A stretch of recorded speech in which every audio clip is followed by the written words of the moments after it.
A creepy encounter with a woman on the highway. I've read so many stories here, so I decided to submit mine. About 6 years ago I was with my friend Tom at my parents' cabin. We decided to head off to a casino located on a Ojibwe reserve about 40 minutes away. The entire stretch of highway between is heavily forested and has no lights, meaning it can get incredibly dark. We got there and played some poker, tried a few table games and grabbed some dinner with our winnings. Pretty successful night overall for the both of us.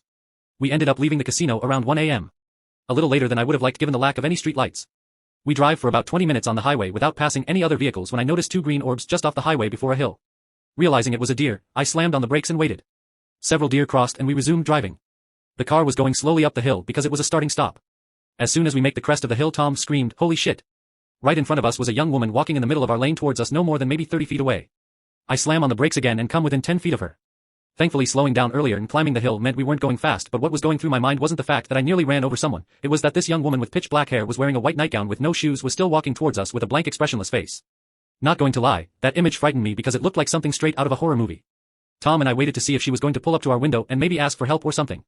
She made it to the front of my car and went around the driver's side. She didn't stop, but she raised her hand and dragged it across the side of my car while continuing her walk. At this point Tom and I were both freaked out.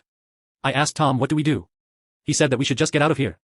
For whatever reason, I just didn't feel right about leaving and not asking if she was alright. I looked in the rearview mirror and saw that she was still walking.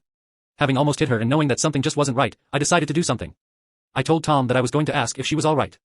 Tom pleaded that we just go and get out of there. I put on some bravado and told him not to worry and that I would be right back. I put on my blinkers and stepped out of my car. I left my door open to provide some light and I walked around to the trunk of my car. My interior lights didn't do much, but blinkers allowed me to see an outline of her slightly down the hill. Only able to see her every other second, I half yelled, "Are you alright?" She finally stopped walking but still faced the other way. There was no response. I heard Tom's door open as he was getting out to join me. Suddenly she started screaming. Tom and I ran back into my car and I just floored it. I got a lot of shit from Tom for the remainder of the ride back to my cabin. Haven't heard or see anything like that on the highway since then and I'm pretty thankful for it. That was the creepiest moment of my life.